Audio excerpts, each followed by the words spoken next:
Bismillahirrahmanirrahim, chers collègues, chers étudiants, j'aurai le plaisir de vous présenter le cours portant le titre Méthode numérique. Tout d'abord, je commence par me présenter. L'enseignante Sophie Naïma, docteur en télécommunications et maître assistant classe B au département de génie électrique, faculté de technologie à l'université de Yahya Fares de Médéa. Pourquoi ce cours de méthode numérique? Il est rarement en général qu'on se pose un problème mathématique intéressant d'avoir une formule explicite des solutions. C'est là que les méthodes numériques prennent leur sens.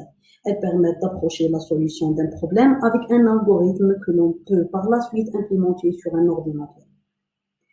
Ce cours de méthode numérique est destiné à tout étudiant de licence L2 s'intéressant aux applications des mathématiques et aux méthodes numériques, en particulier les étudiants qui s'orientent vers les spécialités professionnelles et techniques de licence L3 telles que la télécommunication. Le but de ce cours est d'initier l'étudiant aux problèmes liés à l'utilisation des méthodes numériques pour la résolution des problèmes de l'ingénierie. À la fin de ce cours, l'étudiant sera capable d'analyser un problème nécessitant le recours à des méthodes numériques simples, identifier une méthode efficace et la mettre en œuvre, analyser le résultat obtenu, notamment sa dépendance vis-à-vis des paramètres numériques et du choix de la méthode. Pour être utilisé parfaitement et pour que le résultat soit interprété correctement, les méthodes numériques nécessitent une connaissance de principes de base en mathématiques 1 et 2 et en informatique 1 et 2, étudiants en première année de tronc commun. Comme on a dit, ce cours aborde certains aspects autour de la question du calcul approché, qui surgit naturellement dans plusieurs domaines.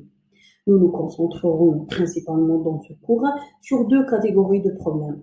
La résolution des systèmes d'équations, principalement la résolution des équations non linéaires, et ensuite nous nous concentrerons sur le résultat de base de l'approximation par des polynômes en étudiant l'interpolation polynomiale. L'évaluation de ce module se fait par un examen final qui porte sur tout ce que vous avez appris pendant ce semestre, qui compte pour 60% de la note finale et 40% comme une évaluation continue et régulière.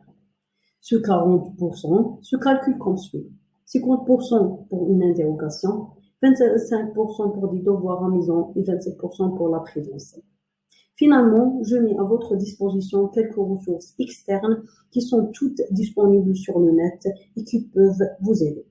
Je vous remercie infiniment.